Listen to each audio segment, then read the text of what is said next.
يا أيها الذين آمنوا كتب عليكم الصيام كما كتب على الذين من قبلكم لعلكم تتقون شهر رمضان الذي أنزل فيه القرآن هدى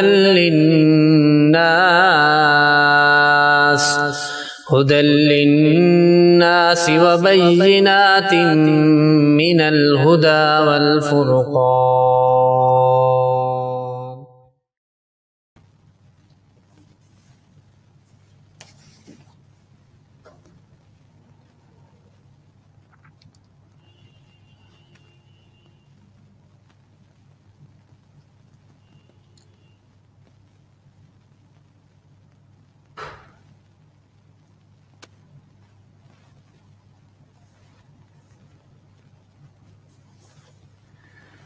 السلام علیکم ورحمۃ اللہ وبرکاتہ. امید ہے آپ سب لوگ خیر آفت رہیں گے انشاءاللہ، اور آپ لوگوں کا رمضان بھی اچھے طریقے سے عافیت کے ساتھ گزرا ہوگا. اللہ تعالیٰ تمام عبادات قبول فرمائے، اور آگے بھی جتنا رمضان ہے اللہ تعالیٰ ہمیں ہمت و توفیق عطا فرمائے کہ ہم بہترین طریقے سے اس رمضان کو گزار سکیں اور اس کی عبادت جو ہے اخلاص کے ساتھ کر سکیں انشاءاللہ. اچھا، welcome back to the series gems of Quran. Today is day 6، چھٹا دن ہے آج الحمدللہ. اور آج ہم انشاءاللہ ایز یوزول قرآن کی ایک آیت کے بارے میں بات کریں گے. آج ہم جس آیت کے بارے میں بات کریں گے وہ سورہ البقرہ کی ورس نمبر 155 155 ہے انشاءاللہ. So before we want to that, آپ کوئکلی مینشن کر دیجیے جہاں سے جوائن ان کر رہے ہیں، پھر انشاءاللہ ہم اسٹارٹ کرتے ہیں. جی اوکے، ایم ڈی سکور، وعلیکم السلام ورحمۃ اللہ. Sister Alina joining from New York, وعلیکم السلام ورحمۃ اللہ sister. Amir Muawiya from Karachi, okay جی.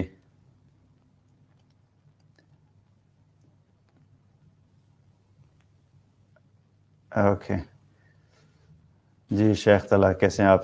وعلیکم السلام ورحمۃ اللہ.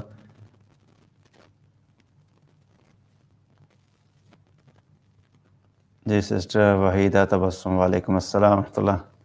راحل شیخ جوائننگ فرام ویئر، اچھا آپ نے نہیں مینشن کیا، وعلیکم السلام. اچھا جی، آئی تھنک کافی لوگوں نے جوائن کر لیا ہے. آئی ہوپ کہ ابھی تک جو سیشن چل رہا ہے اٹس بینیفیشل.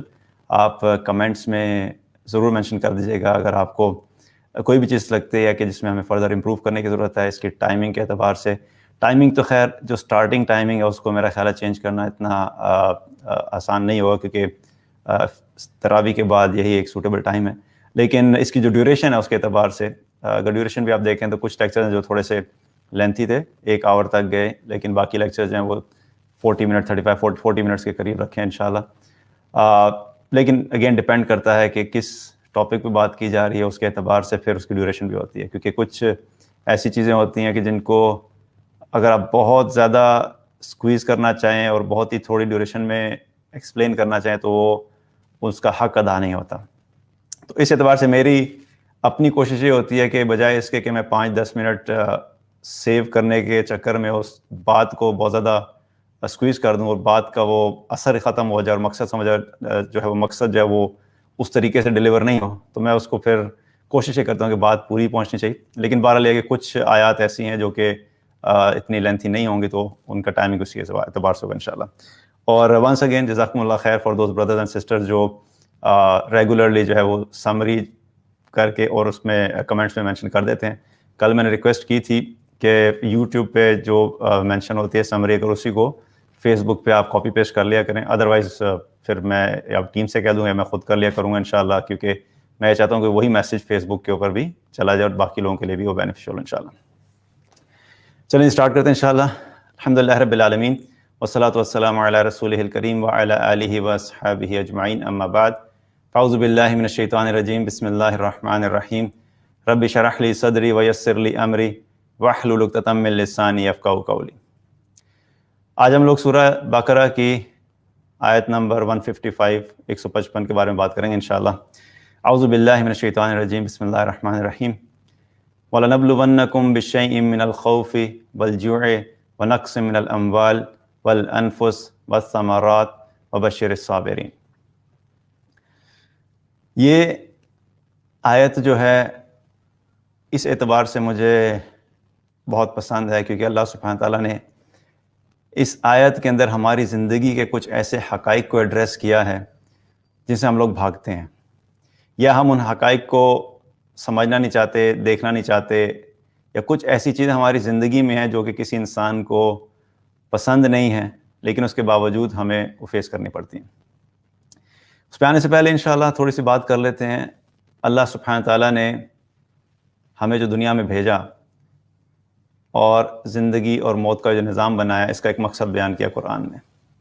الذی خلق الموت والحیات لیبلوکم ایکم احسن عملا، کہ یہ جو زندگی اور موت کا نظام بنایا اللہ تعالیٰ نے، اس کا مقصد کیا بیان فرمایا کہ اللہ تعالیٰ یہ دیکھنا چاہتا ہے کہ ہم میں سے کون احسن عمل کر کے آئے گا، یعنی بہتر عمل کرے گا، بہترین عمل کرے گا۔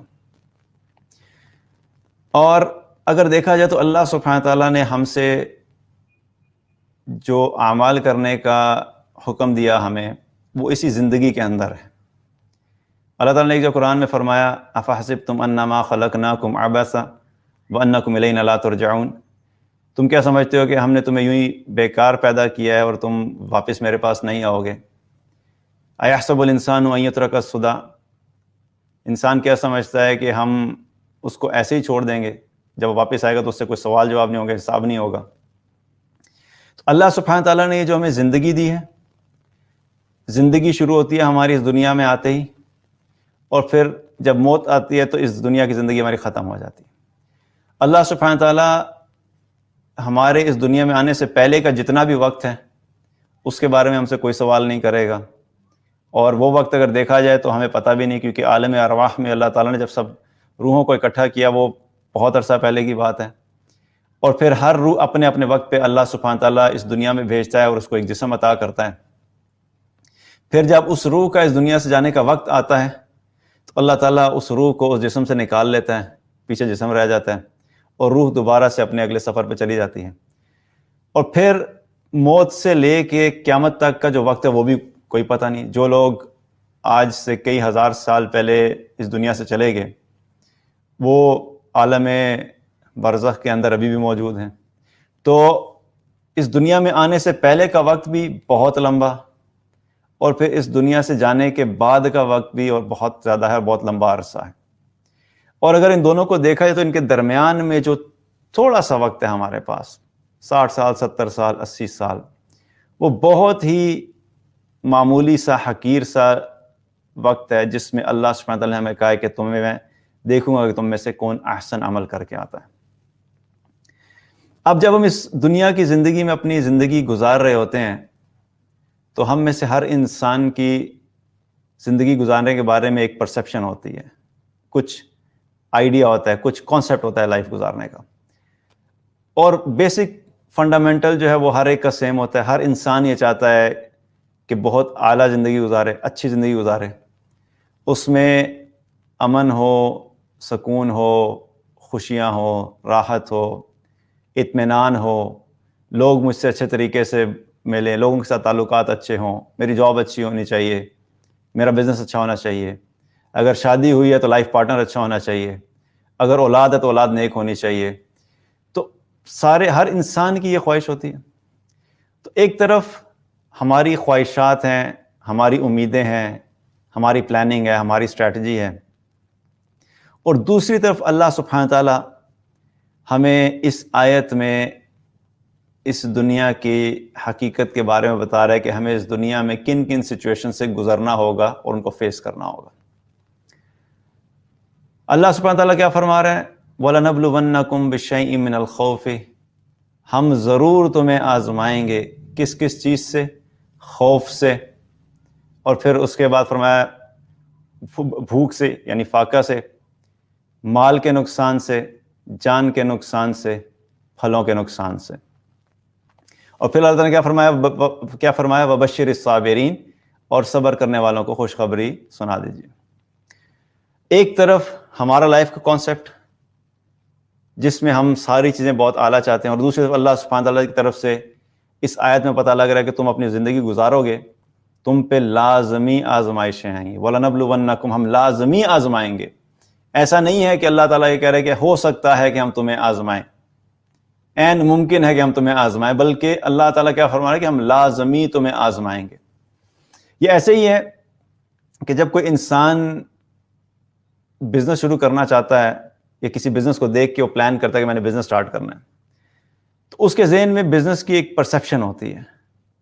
وہ سمجھتا ہے کہ بزنس جو ہے ایک زبردست سا آفس ہوگا، اس میں میرے پاس سارے پڑھے لکھے امپلائیز ہوں گے، اچھی ڈریسنگ کر کے آئیں گے، اچھا ماحول ہوگا، اچھا آفس کا سیٹ اپ ہوگا، ہمارا بزنس فلرش کرے گا اور ہمارے پاس بہت زیادہ بزنس آ رہا ہوگا. تو ہر چیز بڑی زبردست لگتی ہے، فیسینیٹنگ لگتی ہے.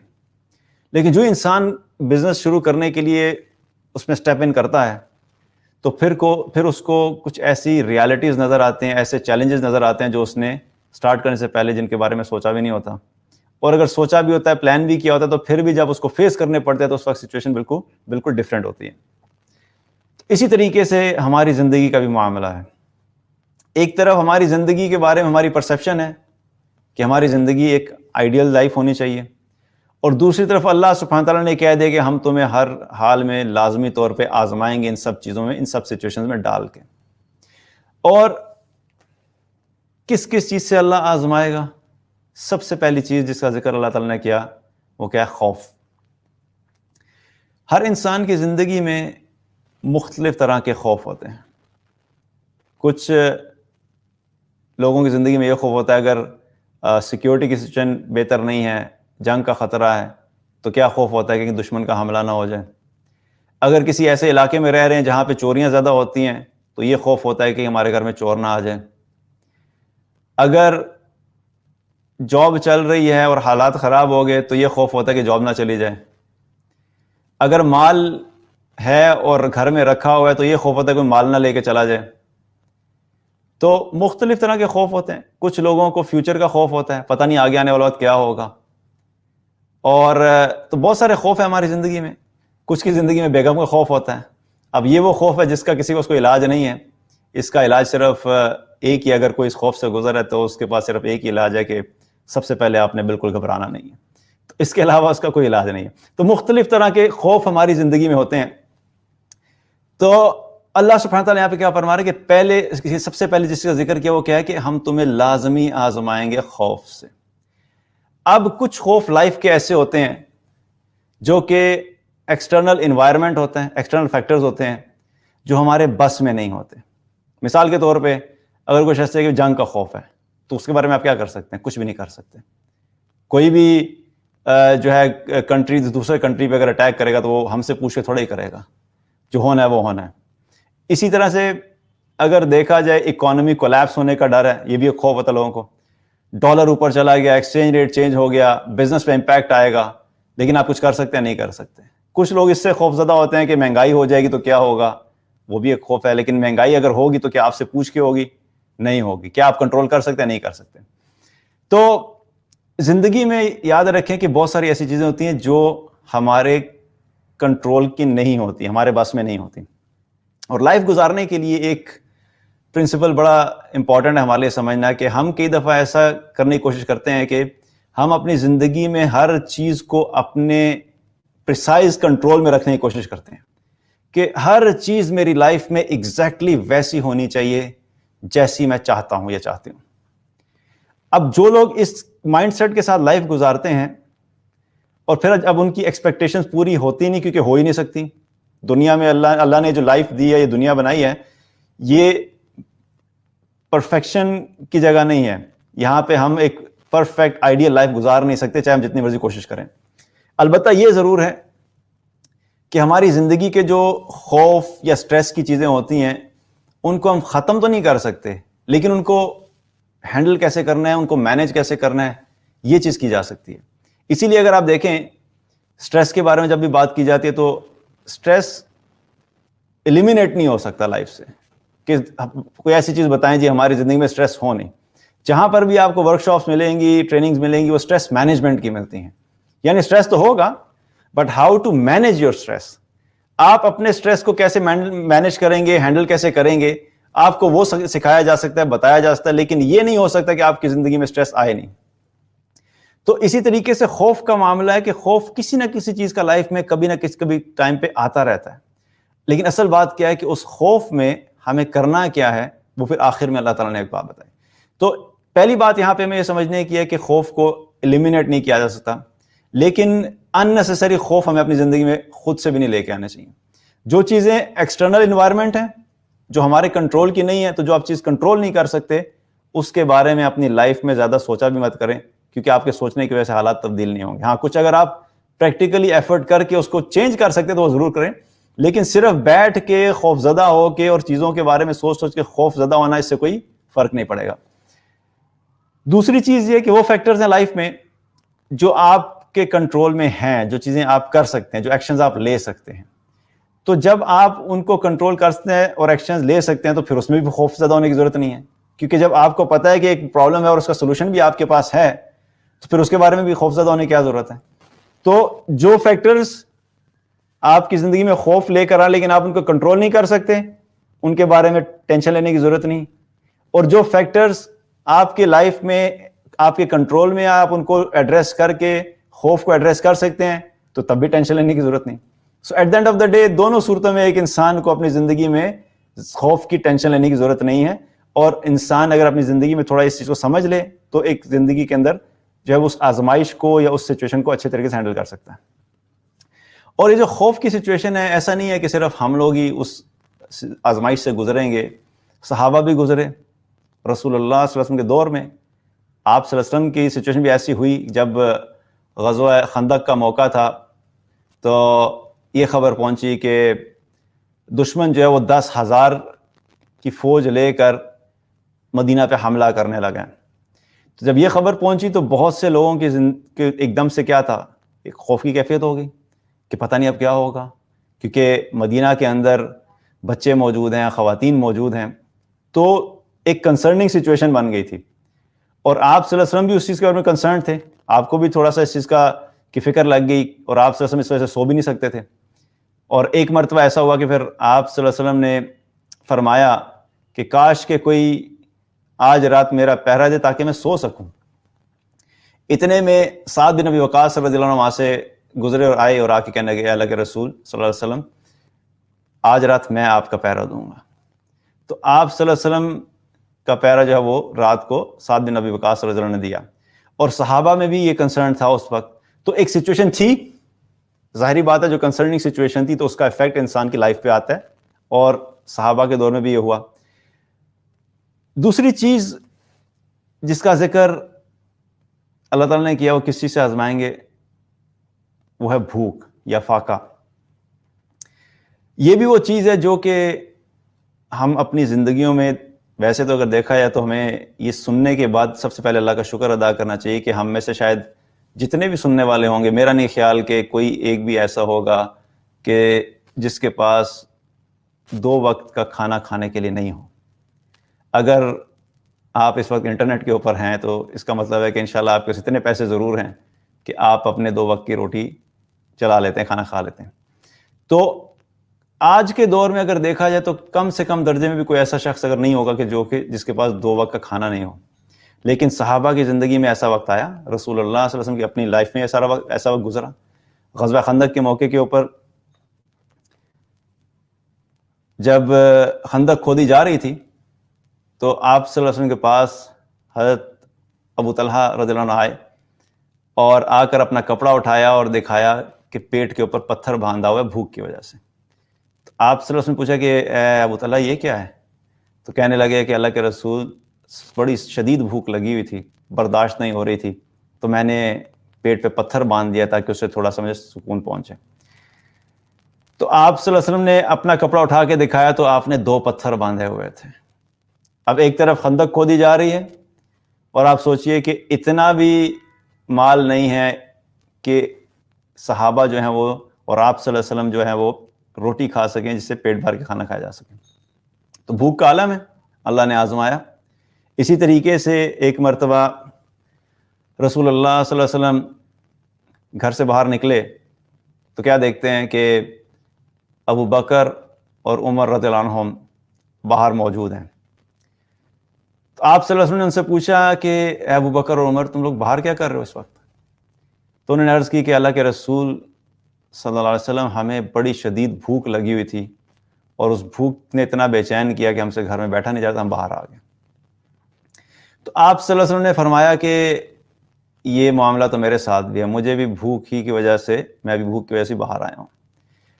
تو پھر آپ صلی اللہ علیہ وسلم ان دونوں کو لے کر ایک انصاری کے گھر میں پہنچے، اور جب ان کے گھر میں پہنچے تو ان کی بیوی نے جب دروازہ کھولا تو پوچھا کہ وہ کہاں پہ ہیں. تو انہوں نے کہا جی وہ میٹھا پانی بھرنے کے لیے گئے ہیں. تو ابھی وہ کہہ رہے تھے، اتنے میں وہ صحابی آ گئے، اور جب وہ آئے تو دیکھا کہ ان کے گھر کے باہر رسول اللہ صلی اللہ علیہ وسلم اور ابو بکر رضی اللہ عنہ اور عمر رضی اللہ عنہ موجود ہیں. تو انہیں اتنی خوشی ہوئی اور انہوں نے کہا مرحبا، اور بہت خوشی ہوئی، اور انہوں نے کہا جی آج تو میں بہت خوش قسمت انسان ہوں کہ آپ لوگ میرے گھر میں آئے. اور ان کو گھر کے اندر لے گئے، اور گھر میں لے جا کر پھر جو ہے وہ جو مختلف کھجوریں ہیں، مختلف طرح کی وہ کھجوریں لے کر آئے، اور آپ صلی اللہ علیہ وسلم کو اور صحابہ کو کھجوریں پیش کیں.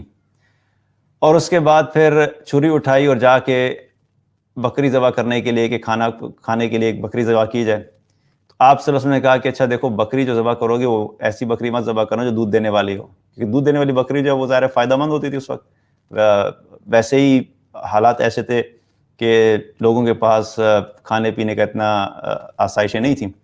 تو آپ صلی اللہ علیہ وسلم نے کیا فرمایا کہ وہ بکری مت ذبح کرنا جو دودھ دینے والی ہے. تو پھر کیا کیا انہوں نے بکری ذبح کی، کھانا تیار کیا، اور آپ صلی اللہ علیہ وسلم کے سامنے اور ابو بکر عمر رضی اللہ عنہ کے سامنے کھانا پیش کیا. اور پھر جب آپ صلی اللہ علیہ وسلم نے کھانا کھایا تو کہنے لگے کہ دیکھو ہم گھر سے بھوکے نکلے تھے اور اب ہم پیٹ بھر کے یہاں سے جا رہے ہیں. یہی وہ نعمتیں ہیں جن کے بارے میں اللہ تعالیٰ قیامت کے دن تم سے سوال کرے گا. سبحان اللہ. ایک تو دیکھا جائے کہ بھوک کی کیفیت، دوسرا یہاں پہ کیا پتہ لگتا ہے کہ آپ صلی اللہ علیہ وسلم کے پاس اور ابو بکر رضی اللہ عنہ کے پاس اور عمر رضی اللہ عنہ کے پاس اپنے گھر میں یہ سب نعمتیں موجود نہیں ہیں. اگر اپنے گھر میں کھانا ہوتا تو باہر آنے کی ضرورت ہی نہیں تھی، لیکن باہر آئے اور کسی کے گھر میں مہمان کے طور پہ کھانا کھایا. اس پہ بھی آپ صلی اللہ علیہ وسلم کیا فرما رہے ہیں کہ یہ وہ نعمتیں ہیں جن کے بارے میں تم سے قیامت کے دن سوال ہوگا.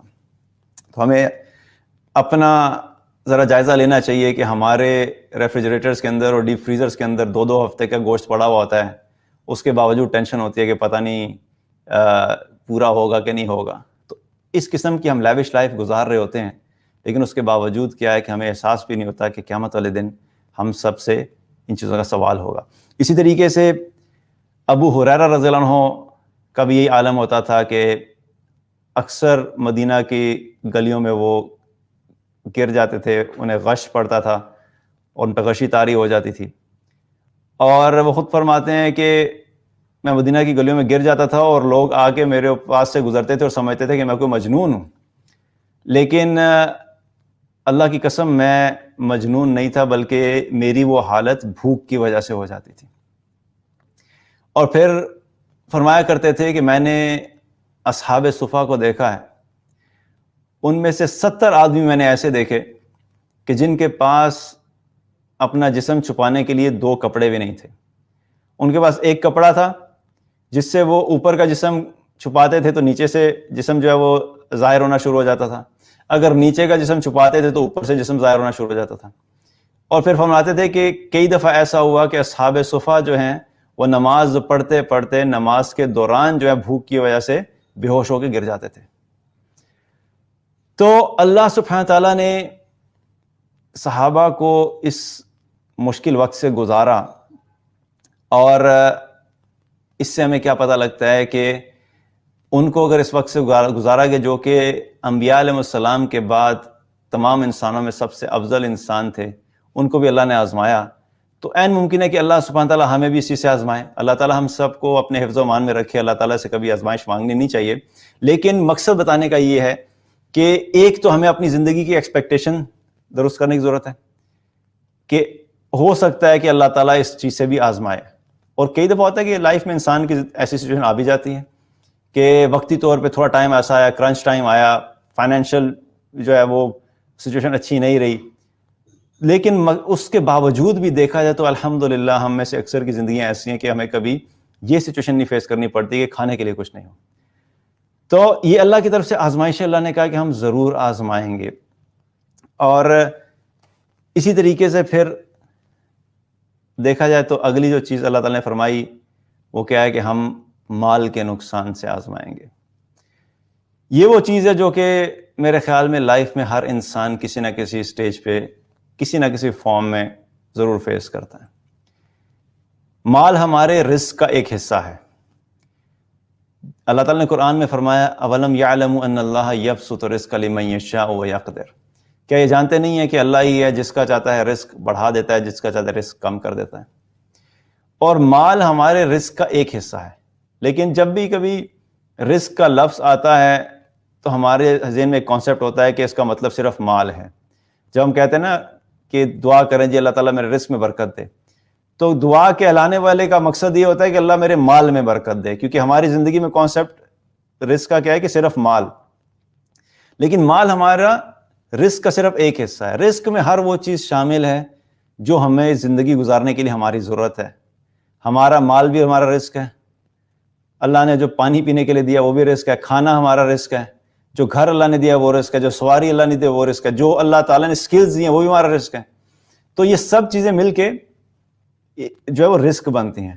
تو مال ہمارے رزق کا ایک حصہ ہے. تو اللہ سبحانہ وتعالیٰ کیا فرما رہے ہیں کہ یہ جانتے نہیں ہے کہ اللہ ہی ہے جس کا چاہتا رزق بڑھاتا ہے، جس کا چاہتا کم کر دیتا ہے. تو یہ اللہ کا فیصلہ ہے کہ اللہ تعالیٰ نے کب ہمارا رزق ہمارا مال بڑھانا ہے، کب کم کر دینا ہے. اور اللہ سبحانہ تعالیٰ مال کبھی دے کے آزماتا ہے اور کبھی مال لے کے آزماتا ہے. اور اگر دیکھا جائے تو صحابہ کی زندگی میں بھی سچویشن آئی. مکہ میں جب آپ صلی اللہ علیہ وسلم نے دین کی دعوت کا کام شروع نہیں کیا تھا، ابھی نبوت آپ صلی اللہ علیہ وسلم کو ملی نہیں تھی، تو اللہ سبحانہ تعالیٰ نے جو سچویشن وہاں پہ جو تھی وہاں پہ صحابہ کی وہ کیا تھی کہ وہ مکہ کے اندر ایک نارمل لائف گزار رہے تھے. ابو بکر رضی اللہ عنہ اپنا بزنس کرتے تھے، عبد الرحمن بن عوف رضی اللہ عنہ اپنا بزنس کر رہے تھے، اور سب چیزیں بالکل اچھی چل رہی تھیں. لیکن کیا ہوا کہ جو ہی اسلام کی دعوت شروع ہوئی تو جو اسلام میں داخل ہونا شروع ہوئے صحابہ تو مشکلات بڑھنا شروع ہو گئیں. جہاں پہ بہت ساری مشکلات انہیں فیس کرنی پڑی، ان میں سے ایک مشکل یہ بھی تھی کہ لوگوں نے کیا کیا اکنامک بائیک آؤٹ بھی کر دیا، ٹریڈ بند کر دیا، لین دین ختم کر دیا، تو مال کا نقصان ہونا شروع ہو گیا. پھر جب اس سچویشن میں مکہ میں تھے اور مکہ میں حالات بہت خراب ہو گئے اور وہاں پر رہنا مشکل ہو گیا اور ہجرت کا حکم آیا، تو جب ہجرت کر کے مدینہ گئے تو کیا ہوا، وہ سب کچھ جو مکہ میں تھا وہ سب کچھ چھوڑنا پڑا. اب آپ سوچئے کہ کسی جگہ پہ آپ کا بزنس اچھا اسٹیبلشڈ ہے، اور بزنس کو اسٹیبلش کرنے میں کوئی ایک دن تھوڑا ہی لگتا ہے، کئی سال لگتے ہیں کہ انسان کسی ایک جگہ پہ ٹھہر کے اپنا بزنس اسٹیبلش کرتا ہے، وہاں پہ محنت کرتا ہے، اس کے کسٹمرز بنتے ہیں، ایک اس کا آفس ہوتا ہے، اور پھر وہیں پہ آپ کے ارد گرد کے ماحول میں جو ہے وہ کسٹمرز ہوتے ہیں. تو ایک بزنس کو اسٹیبلش کرنے میں اچھا خاصا ٹائم لگتا ہے. لیکن جب اللہ تعالیٰ کا حکم آئے کہ آپ ہجرت کرو تو بہت سارے کنسرنس ذہن میں آ سکتے تھے. اب اس کا مطلب یہ ہے کہ اپنا گھر بھی چھوڑنا پڑے گا، اپنی فیملیز کو چھوڑنا پڑے گا، اپنا جو شہر ہے جہاں پہ پیدا ہوئے بڑے ہوئے اس کو چھوڑنا پڑے گا، جو بزنس وہاں پہ تھا اس کو چھوڑنا پڑے گا. لیکن صحابہ نے اس کو چھوڑا تو اللہ تعالیٰ نے آزمایا، مال کی آزمائش ہوئی، مال کا بھی نقصان ہوا. لیکن وہ الگ بات ہے کہ پھر اللہ سبحانہ تعالیٰ نے بعد میں جو ہے وہ بہت سارے صحابہ کو مال عطا بھی کیا. عبد الرحمن بن عوف رضی اللہ عنہ جب مدینہ پہنچے تھے تو بالکل خالی ہاتھ تھے، اور جن کے ساتھ ان کا اخوت کا جو ہے وہ رسول اللہ صلی اللہ علیہ وسلم نے بھائی چارہ کا ایک جو تعلق تھا وہ بنایا. تو انہوں نے کہا کہ بھئی ٹھیک ہے، آپ جو ہے میرے ساتھ میرے بھائی ہیں، آپ مجھے بتائیں میں آپ کی کیا ہیلپ کر سکتا ہوں. نے مال بھی آفر کیا، انہوں نے بہت سی چیزیں آفر کی. تو عبد الرحمن بن عوف رضی اللہ عنہ نے کہا کہ میرے بھائی اللہ تعالیٰ آپ کے مال میں برکت دے، مجھے کچھ بھی آپ سے نہیں چاہیے، آپ مجھے صرف جو ہے یہاں پہ جو منڈی ہے اس کا راستہ بتا دیں کدھر ہے. اور وہاں پہ گئے اور جا کر دوبارہ بزنس شروع کیا اسکریچ سے، اور کچھ ہی عرصے میں اللہ تعالیٰ نے ان کو مال اتنا دیا کہ وہ دوبارہ سے امیر ہو گئے. ان کے بارے میں فرمایا جاتا تھا، بلکہ وہ اپنے بارے میں خود کہتے تھے کہ اللہ تعالیٰ نے میرے پر اتنا اس طریقے سے میرے پہ کرم کیا ہوا ہے کہ میں اگر پتھر بھی اٹھا دوں تو اس کے نیچے سے بھی سونا نکل آتا ہے. یعنی کہ جس چیز کے اندر بھی وہ ڈیل کرتے تھے، اللہ سبحانہ تعالیٰ نے ان کو مال میں ان کو برکت عطا فرمائی، تو دوبارہ سے امیر ہو گئے۔ اسی طریقے سے ابو ہریرہ رضی اللہ عنہ جو تھے وہ مدینہ میں جو تھے وہ غشی کے عالم میں ہوتے تھے، لیکن بعد میں جب مسلمانوں کو فتوحات ہوئیں، مال غنیمت ملا، تو ابو ہریرہ رضی اللہ عنہ بھی امیر ہو گئے، ان کے پاس بھی مال آ گیا۔ تو کبھی اللہ مال دے کے آزماتا ہے، کبھی اللہ سبحانہ تعالیٰ مال لے کے آزماتا ہے۔ تو یہاں پہ بھی اللہ تعالیٰ کیا فرما رہا ہے کہ آزمائش آئے گی، مال کی بھی آئے گی۔ تو ہمارے لیے میسج کیا ہے کہ پہلی بات یہ ہے کہ یاد رکھیے کہ مال ہماری زندگی کا مقصد نہیں ہے۔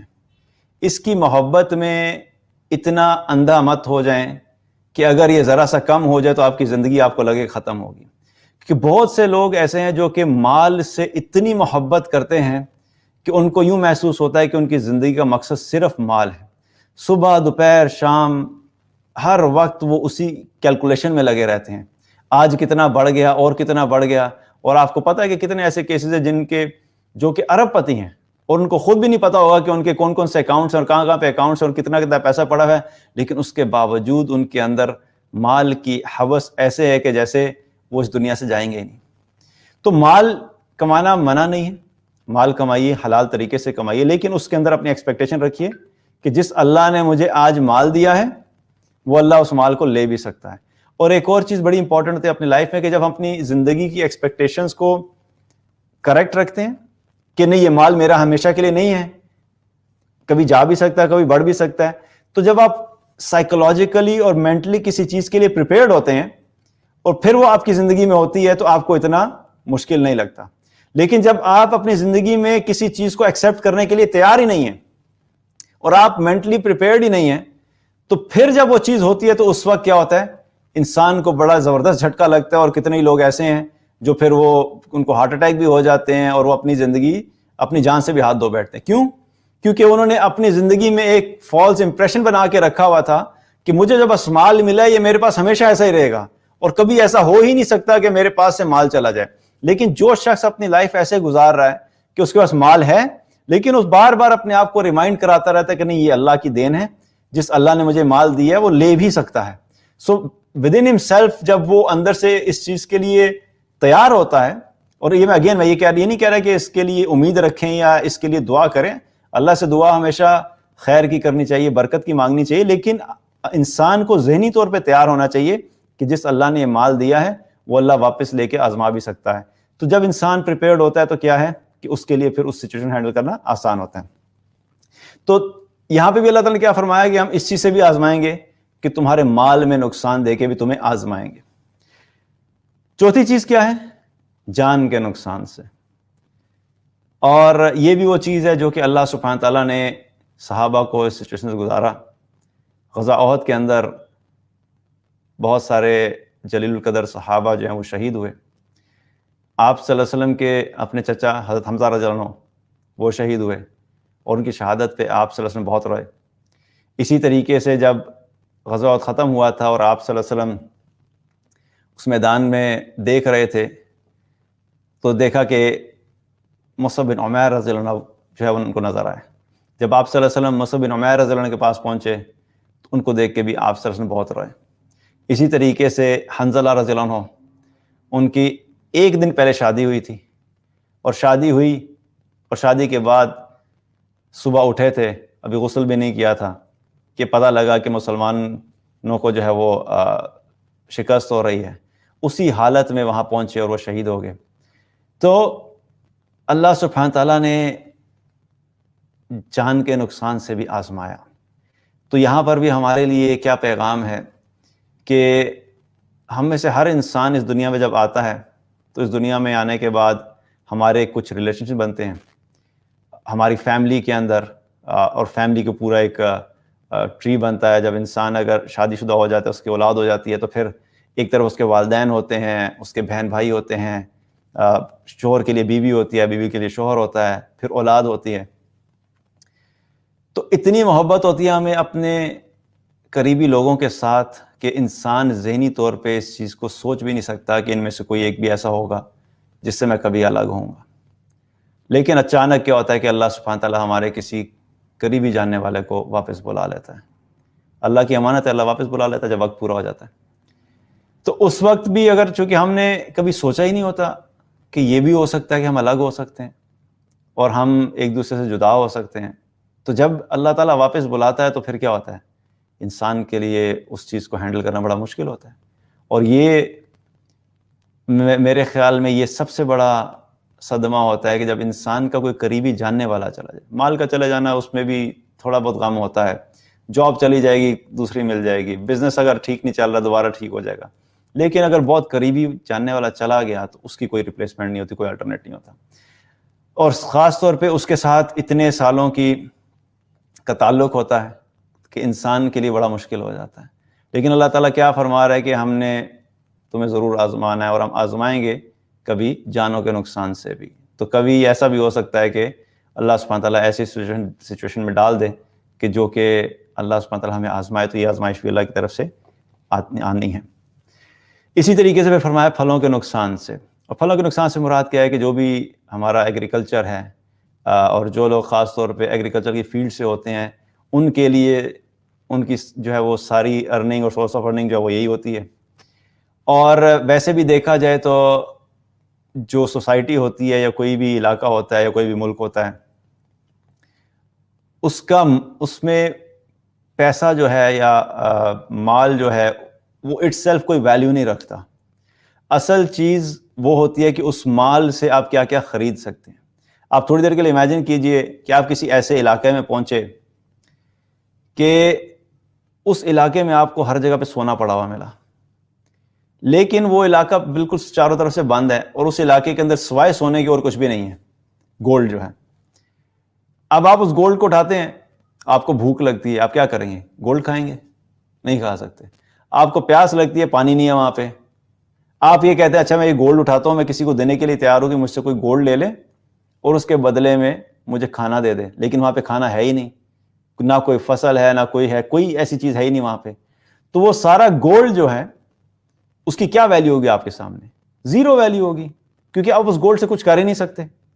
تو اسی لیے یہ دیکھا جائے تو یہ جتنی بھی اللہ سبحانہ تعالیٰ نے نعمتیں دی ہیں کھانے کے اعتبار سے، پھل ہو گئے اور سبزیاں ہو گئی اور گوشت کا ارینجمنٹ جو کیا اللہ تعالیٰ نے، ان کی قیمت جو ہے وہ کئی دفعہ سونے چاندی اور ہیروں سے بھی زیادہ ہوتی ہے. کیونکہ انسان کا سروائیول گولڈ کے بغیر تو انسان سروائیو کر سکتا ہے، لیکن کھانے کے بغیر انسان سروائیو زیادہ دیر نہیں کر سکتا. تو یہ بھی آزمائش اللہ سبحانہ تعالیٰ نے کہا کہ یہاں بھی ہم آزمائیں گے. کبھی ایسا بھی ہو سکتا ہے کہ تمہارے پاس کھانے پینے کے لیے بہت ساری چیزیں موجود ہوں، لیکن عین ممکن ہے کہ اس کا نقصان کر کے ہم تم لوگوں کو آزمائیں.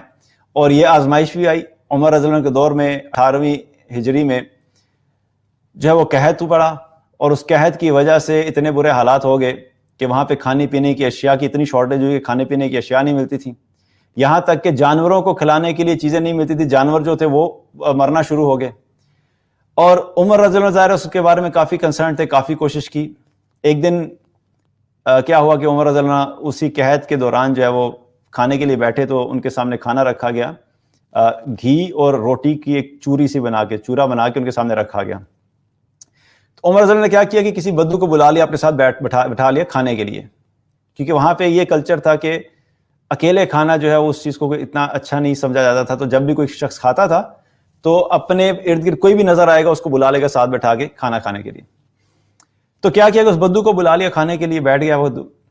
تو جب کھانا کھانے لگے تو اس بدو نے کیا کیا کہ جو کھانے کے ارد گرد تھوڑا سا گھی تھا، کیونکہ گھی اور روٹی کا ایک چورا سا بنایا ہوا تھا، تو اس نے کیا کیا اس نے گھی لے کے گھی کھانا شروع کر دیا. تو جب عمر رضی اللہ عنہ نے اس کو دیکھا تو کہنے لگے کہ تم گھی کھا رہے ہو، لگتا ہے تم نے بہت عرصے سے گھی نہیں کھایا. تو بدو کہنے لگا جی ایسا ہی ہے کہ جب سے قحط پڑا ہے گھی تو کیا ہمارے لیے کھانا بھی بہت عرصے سے ہم نے نہیں کھایا. تو عمر رضی اللہ عنہ کو اس چیز کا اتنا غم ہوا اور اتنے افسردہ ہوا اس بات کے اوپر کہ انہوں نے کہا کہ میں آج کے بعد اس وقت تک گوشت یا یہ گھی وغیرہ نہیں کھاؤں گا جب تک کہ سارے لوگ جو موجود ہیں یہ کھانے کے قابل نہ ہو جائیں. اور پھر آپ رضی اللہ عنہ نے اپنے آپ کو ان چیزوں سے دور رکھا، اور اتنا دور رکھا کہ آپ رضی اللہ عنہ کی صحت کے اوپر اس کا ایفیکٹ نظر آنا شروع ہو گیا اور آپ نے کافی زیادہ اس چیز کو اثر لیا. تو کیا ہے کہ یہ آزمائش بھی آئی، اللہ تعالیٰ ہمیں بھی بتا رہے ہیں عین ممکن ہے کسی علاقے میں اللہ کی طرف سے بڑی آسائشیں ہوں، فراوانی ہو، پھل موجود ہیں، سبزیاں موجود ہیں، لیکن کوئی ایسی سچویشن ہو سکتی ہے کہ اللہ سبحانہ تعالیٰ جو ہے وہ اس کے نقصان سے بھی آزما سکتے ہیں.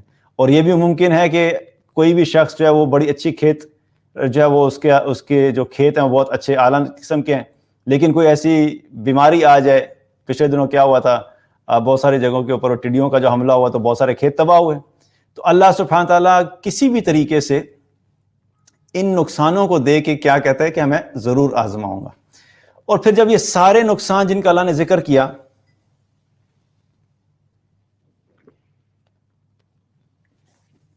ان سب چیزوں کا اللہ نے ذکر کیا کہ لازمی ہم آزمائیں گے، تو پھر آزمائش کے بعد جو اصل چیز جو اللہ سبحانہ تعالیٰ دیکھنا چاہتا ہے آخر میں اس کا ذکر کیا، وہ کیا فرمایا؟ وبشر الصابرین، ان حالات میں جو بھی انسان ان سچویشنز کو فیس کرے گا، جو کہ ان میں سے کوئی نہ کوئی ضرور فیس کرے گا، یا اس کو بھوک سے آزمایا جائے گا، یا خوف سے آزمایا جائے گا، یا جان کے نقصان سے آزمایا جائے گا، یا مال کے نقصان سے آزمایا جائے گا، یا پھلوں کے نقصان سے آزمایا جائے گا۔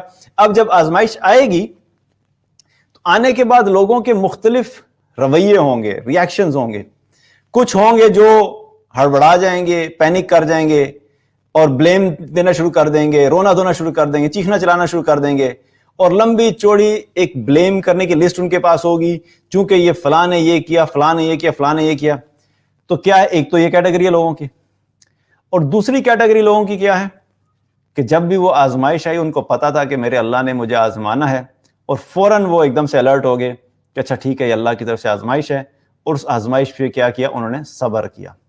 تو یہاں پہ جو پہلی کیٹیگری ہے جنہوں نے صبر کا دامن ہاتھ سے چھوڑ دیا، ان کے لیے کوئی ریوارڈ نہیں ہے، اور ایسا شخص دیکھیے کہ کتنے نقصان کی بات ہے کہ وہ ڈبل نقصان میں، کہ جو مال جانا تھا وہ تو جانا ہی تھا، اگر اللہ نے لینے کا فیصلہ کیا تو اللہ نے لینا ہی تھا، جو جان جانی تھی وہ جانی تھی، جو بھی نقصان ہونا تھا وہ ہونا تھا، تو ایک تو وہ نقصان ہو گیا، اور اوپر سے اس نقصان کی وجہ سے اللہ تعالیٰ کے خلاف یا اللہ تعالیٰ کے بارے میں عجیب عجیب باتیں کرنا، بدگمانی کی باتیں کرنا، شکایتیں کرنا، میں ہی اللہ کو ملا ہوں، میرے ساتھ ہی کیوں ایسا ہوتا ہے، میری قسمت کیوں پھوٹی ہوئی ہے، اور میں نے ایسا کیا کیا تھا، مجھ سے کیا گناہ ہوا تھا کہ مجھ سے یہ سب کچھ لے لیا گیا۔ تو وہ یہ سب باتیں کر کے کیا ہوا کہ جو ایک بہت بڑا ریوارڈ مل سکتا تھا وہ بھی اپنے ہاتھ سے گنوا دیا۔ اب یہ شخص تو جو ہے دونوں لحاظ سے نقصان میں ہو گیا، دنیا کا بھی نقصان ہو گیا، اور اس کے نتیجے میں جو اس کے پاس اپورچونٹی تھی وبشر الصابرین میں آنے والے، کہ اللہ سبحانہ نے کیا فرمایا کہ ایسے لوگوں کو جو صبر کریں گے ان کو خوشخبری سنا دو۔ تو پہلی کیٹیگری والا باہر ہو گیا۔ اب دوسری کیٹیگری ان لوگوں کی ہے کہ جب ان کے اوپر یہ آزمائش آتی ہے تو کیا کرتے ہیں؟ وہ صبر کرتے ہیں، وہ واویلا نہیں مچاتے، چیخو پکار نہیں کرتے، بلیم نہیں ڈالتے، دوسروں کے اوپر سارا ذمہ داری نہیں ڈال دیتے، اللہ سبحانہ تعالیٰ کے سامنے شکوے شکایتیں نہیں کرتے، اللہ سبحانہ تعالیٰ کو یہ نہیں کہتے کہ اللہ تو نے میرے ساتھ ایسے کیوں کر دیا۔ وہ کیا کرتے ہیں؟ وہ صبر کرتے ہیں، وہ دل میں یقین رکھتے ہیں کہ ٹھیک ہے میرے اللہ کی طرف سے یہی ہونا تھا اور میں اس پہ راضی ہوں۔ اب جو صبر کرنے والے ہیں ان کے لیے اللہ کی طرف سے کیا خوشخبری ہے؟ وبشر الصابرین، کہ ایسے لوگوں کو آپ صبر کرنے والوں کو خوشخبری دے دیجیے۔ اور خوشخبری کیا ہے؟ انما یوفی الصابرون اجرہم بغیر حساب۔ اللہ تعالیٰ نے مختلف اعمال کا اجر رکھا ہے، ایک نیکی کرو، ایک نیکی کا کم سے کم 10 گنا اور زیادہ سے زیادہ 700 گنا اجر ہے، لیکن اس کی عدد تعداد معین کر دی۔ لیکن جب صبر کی بات آئی تو صبر کے بارے میں اللہ تعالیٰ نے کیا فرمایا؟ انما یوفی الصابرون اجرہم بغیر حساب، کہ اللہ تعالیٰ صبر کرنے والوں کو بے حساب عطا کرے گا، کوئی حساب نہیں، بلینک چیک ہے، جو اجر تم نے اپنی مرضی سے اس کا لکھنا لکھ لو، کیونکہ تم نے صبر کیا ہے، تم پہ مشکلات آئیں، تم پہ آزمائشیں آئیں اور تم نے اس پہ صبر کیا، تو صبر کرنے والوں کے لیے اللہ کی طرف سے بے حساب اجر ہے۔ اور صبر کرنے والوں کے بارے میں بڑی ہی ایک خوبصورت روایت ہے،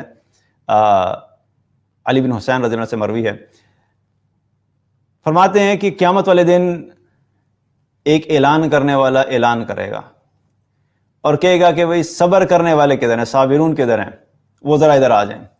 جب یہ اعلان کیا جائے گا تو ایک گروہ اٹھے گا جو صبر کرنے والوں کا ہوگا، جنہوں نے اپنی زندگی میں صبر کیا تھا، اور ان کو کہا جائے گا کہ تم جنت کی طرف چلو، اور وہ جنت کی طرف چلنا شروع ہو جائیں گے۔ جب وہ جنت کی طرف چلنا شروع ہوں گے تو راستے میں ان کو ملائکہ ملیں گے اور ان سے پوچھیں گے کہ بھئی تم کہاں جا رہے ہو؟ تو یہ کہیں گے کہ بھئی ہم صبر کرنے والے ہیں، ہم جنت کی طرف جا رہے ہیں۔ تو ملائکہ ان سے پوچھیں گے تم اپنے صبر کا حال تو بیان کرو، تم نے کیا صبر کیا؟ تو یہ لوگ کہیں گے کہ ہم نے اللہ کی اطاعت پہ صبر کیا، جب بھی ہم اللہ کی اطاعت کرتے تھے اس پہ ہم صبر کرتے تھے، اور اللہ کی نافرمانی سے بچنے کے اوپر صبر کیا، تو ہم نے ان دونوں چیزوں پہ صبر کیا، تو وہ ملائکہ کہیں گے کہ ایسے لوگوں کے لیے کیا ہی بہترین ٹھکانہ ہے، جاؤ تم جنت میں چلے جاؤ۔ تو صبر کرنے والوں کے لیے ایک خاص پروٹوکول ہے جو کہ اللہ تعالیٰ نے قیامت والے دن رکھا ہے۔ اور صبر سے متعلق ایک چیز بہت اہم ہے سمجھنا، کہ ہم لوگ یہ سمجھتے ہیں کہ صبر کا مطلب یہ ہے کہ جب 2-4 دن گزر جائیں گے تو پھر اس کے بعد مجھ سے بات کرنا، تب مجھے صبر آ جائے گا۔ یہ بڑی امپورٹنٹ بات ہے، اور ہم اس چیز کو سمجھیں، اور اللہ تعالیٰ ہمیں اس چیز کی سمجھ عطا فرمائے اور عمل کی توفیق عطا فرمائے۔ صبر کے بارے میں آپ صلی اللہ علیہ وسلم نے فرمایا کہ صبر جو ہے وہ صدمے کے شروع میں ہے۔ اور دیکھا جائے تو لاجیکلی بھی کیا بات ہے، اصل صبر کا پتہ اس وقت لگتا ہے کہ جب خبر پہنچتی ہے، جب کسی شخص کو پتہ لگا کہ بھئی آپ کی جاب چلے گئی ہے، اٹھے ای میل کھولی اور آگے دیکھا HR کی طرف سے ای میل آئی ہوئی ہے کہ you are no more required. اللہ تعالیٰ ہم سب کی حفاظت فرمائے۔ تو کیا ہے، وہ اچانک خبر آئی، جب اچانک خبر آئی تو کیا ہوگا، اب ریئیکشن کیا ہو سکتا ہے، چیخنا چلانا، گھر والوں کو کہنا، پینک ہو جانا، BP لو ہو گیا، اور بندے کی عجیب و غریب حالت ہوگی، شکوے شکایتیں شروع ہوگی۔ یہ سب کچھ کر لیا، 2 دن 3 دن گزرے، اس کے بعد جب رونا دھونا ختم ہوا اور اب کوئی آپشن ہی نہیں ہے، اور 4 دن کے بعد ویسے بھی انسان جو نارمل لائف میں آنا شروع ہو جاتا ہے۔ اب کیا ہوا کہ 3-4 دن کے بعد کہنے لگا دیکھو بس اللہ کی مرضی ہے جی، جو اللہ نے لکھا ہوتا ہے بس یہی ہے، ہم تو بس صبر کر رہے ہیں۔ اب کیا صبر کر رہے ہیں، صبر کرنے والا ٹائم تو گزر گیا۔ جب فوراً خبر ملی تھی اس وقت صبر کرنا تھا، کیونکہ حدیث میں کہتا ہے کہ صبر صدمے کے شروع میں ہے۔ یہاں پہ ہمارا ٹیسٹ ہوتا ہے کہ جب خبر پہنچی تو پھر کیا ریئیکشن ہوا، کوئی بھی خبر۔ اب یہاں پہ صبر سے مراد یہاں پہ چند چیزوں کا ذکر ہے، لیکن اس کا مطلب یہ نہیں کہ اس کے علاوہ اگر زندگی میں کوئی سچویشن آئے گی تو اس میں صبر نہیں کرنا ہے۔ ہر حال میں صبر کرنے کا کیا ہے کہ جب خبر پہنچی اس وقت صبر کرنا۔ ہر انسان کی زندگی میں اب ڈفرینٹ چیزیں ہو سکتی ہیں، کیونکہ ہر انسان کی زندگی میں پرائرٹیز ڈفرینٹ ہوتی ہیں، امپورٹنٹ چیزیں مختلف ہوتی ہیں۔ تو جو بھی آپ کی زندگی میں کوئی ایسی خبر آ رہی ہے جو آپ کی پسند کے اور آپ کی خواہش کے خلاف ہے، اسی میں پتہ لگتا ہے کہ آپ کے صبر کی کیا کیفیت ہوگی۔ تو صبر کیا ہے، وہ صدمے کے شروع میں ہے۔ کسی قریبی جاننے والے کی وفات کی خبر آ گئی تو اس پہ کیا ہے، صبر کرنا۔ تو یہ پتہ لگتا ہے کہ کیا ہے، صبر صدمے کے شروع میں۔ اور صبر کیسے آئے گا اس کے بارے میں بھی آپ صلی اللہ علیہ وسلم نے فرمایا کہ صبر کرنے سے آتا ہے۔ یہ ایسے ہی ہے کہ کوئی بھی چیز آپ سیکھنا چاہتے ہیں تو آپ کو پریکٹس کرنی پڑتی ہے۔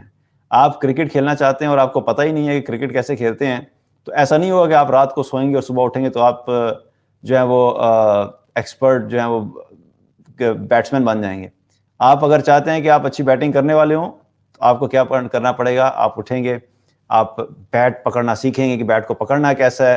شروع میں آپ کو بالکل سمجھ نہیں آئے گی، لیکن آپ کنسسٹنٹلی پریکٹس کرتے رہیں گے، پھر ایک سٹیج ایسی آئے گی کہ آپ کی اپنی اس پریکٹس کی وجہ سے آپ جو ہے ایک اچھے بیٹسمین بن جائیں گے۔ لیکن کیا ہوا، پریکٹس کرنے کی وجہ سے بیٹسمین بنے، ایسا نہیں ہے کہ آپ بس خود ہی شروع ہو گئے۔ تو صبر کا بھی یہی معاملہ ہے۔ ایسا نہیں ہے کہ لائف میں لوگ اکثر کہتے ہیں جی اب دعا کریں ہمیں صبر دے دے اللہ، ٹھیک ہے دعا بھی کرنی چاہیے، لیکن صبر کے لیے آپ کو خود پریکٹس کرنی ہے۔ چھوٹی چھوٹی جب سچویشن آئیں لائف میں، اپنے آپ کو پریکٹس کرائیں کہ نہیں مجھے صبر کرنا ہے، اور اپنے ذہن کو کانشیس رکھیں کہ نہیں مجھے صبر کرنا ہے۔ اور جب بھی گھر میں چھوٹی موٹی سچویشن ہو، فیملی کے اندر کوئی بات ہو جائے، میاں بیوی کے اندر پرابلمز ہو جاتے ہیں، فیملی ایشوز ہو جاتے ہیں، جاب میں پرابلمز ہو سکتے ہیں، کسی کے کوئی بھی ایشوز ہوتے ہیں، جب چھوٹے چھوٹے ایشوز ہوتے ہیں ان کے اوپر پریکٹس کرنا شروع کریں۔ تو جب انسان اس چیز کی پریکٹس کرتا ہے تو پھر جب بڑی بات ہوتی ہے تب اس کے لیے بڑی بات کے اوپر بھی صبر کرنا آسان ہو جاتا ہے۔ لیکن اگر پریکٹس ہی نہیں کی تو پھر کیا ہے کہ صبر بغیر صبر کی کوشش کیے کہ نہیں آتا۔ اللہ تعالیٰ سے دعا ہے کہ اللہ سبحانہ تعالیٰ ہم سب کو خیر و عافیت والی زندگی عطا فرمائے، دنیا و آخرت کی عافیت عطا فرمائے، ہم سب کو ایمان عطا فرمائے، تقویٰ عطا فرمائے، اور اللہ سبحانہ تعالیٰ ہم سب سے راضی ہو جائے، اپنی رضا والی زندگی عطا فرمائے۔ بارک اللہ علیکم۔ السلام علیکم ورحمۃ اللہ وبرکاتہ۔